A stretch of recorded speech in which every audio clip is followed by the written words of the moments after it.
Every encounter takes its toll. He has to constantly keep his challengers at bay.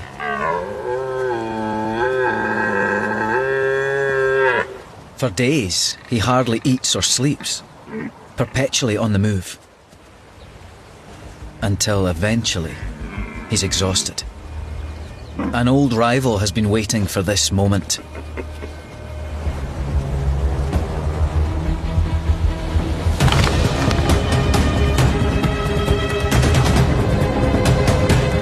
Just one stab from a sharp tine could prove fatal. It's going the old stag's way.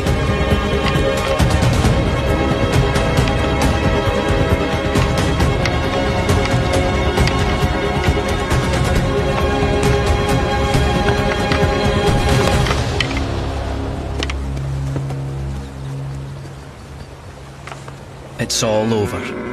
The challenger is one antler down, but at least he has his life.